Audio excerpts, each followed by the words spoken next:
Good day, coworkers. Hope you're having a good time and you're ready for another episode in our basic weapon tech series for beginners and intermediate players alike. And today we'll talk about chargers in general.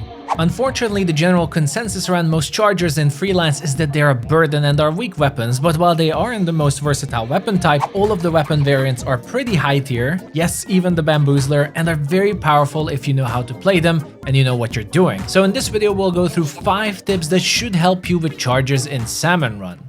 The most basic application of chargers is of course sniping out targets, most commonly steelheads, but you shouldn't pigeonhole your chargers into just targeting steelheads and other easy targets, but instead help out with what chargers are good at, dealing a lot of damage from a safe distance against higher health salmonids such as quahawks. It is very common for salmon run rotations to be somewhat problematic with damage, and so the higher your hazard level goes, the more quahawks will spawn and the harder it will be to take care of hordes. So as a charger, it is recommended to always keep an eye out and focus on quahawks. You don't have to splat them, even damaging them will be very valuable to the team, as once the quahawks get closer, it won't be as much of a burden to splat them for the others. This basic tech is mostly called thinning of hordes or filtering. So yes, while splatting is the most spectacular sign of doing something well in Salmon Run, just damaging quahawks, steel eels and drizzlers even without fully splitting them brings in a lot of value from your charger and will also reduce your time just idling around.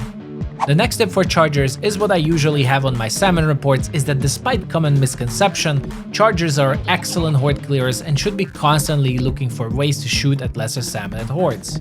Most chargers, once fully charged, gain a piercing attribute that their shots damage through a whole line in front of you, which means with a single full charge you're able to splat a bunch of chums and damaging a lot of quahawks, which is fairly unique mechanic with very high ceiling on how valuable it can be, surpassing a lot of other weapons when it comes to clearing hordes.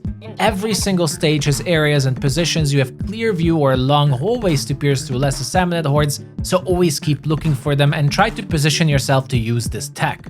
As a logical next step, chargers should also care about their positioning a lot, since it can be the difference between being a useless charger to being a great charger in the rotation. As I said, always look for positions to use your piercing, but if that isn't an option, as a charger it's even more important to always have an escape plan and never go to places that don't have multiple escape routes, which coincidentally is also one of the tips to reduce your splats in general in Salmon Run.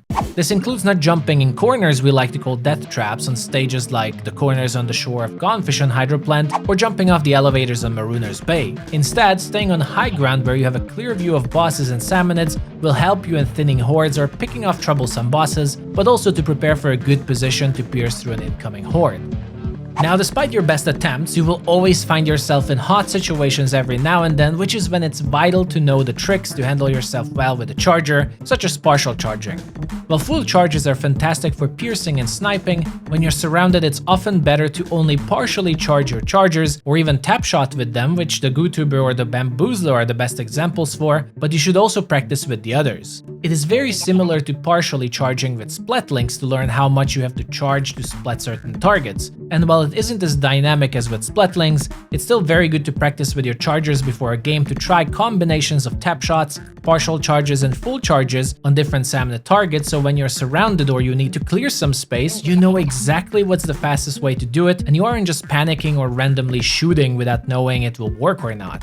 This is one of the reasons most players dislike the Bamboozler, since this is where the weapon really shines and allows you to be very versatile charger thanks to a bunch of different partial charges, but most players just don't practice partial charging. But despite all your efforts, sometimes you will just have to run, and that is when you want to use charger hopping. We have talked about hopping with several weapons now, and chargers are another weapon type that can make great use of this technique, but it's a bit harder with them. Most chargers are capable of painting a decent line in front of them with even a tap shot, but instead I recommend to charge just a little bit to around a quarter of the circle, at which all chargers paint a very reliable line in front of them, allowing you to start hopping. At this point, hopping is exactly the same as with other weapons. You paint a line in front of you and use the momentum of the game to jump forward in swim form, but also charge your next shot midair for a moment to paint your next line, allowing you to move around the map a lot faster and safer, even with slow and sluggish weapons. Just be careful, as chargers will charge slower midair, so you need to learn the timing properly compared to your normal shots. But those are my 5 basic tips to get better with chargers if you struggle with them in Salmon Run. Chargers are a fantastic weapon type that's an asset to every single rotation and are almost never a weakness, but it's important to know how to use them and play somewhat more aggressively than just a backliner. If you have any other tips for chargers, feel free to leave them here to help others, but if you have questions, also do not hesitate to ask so we can help.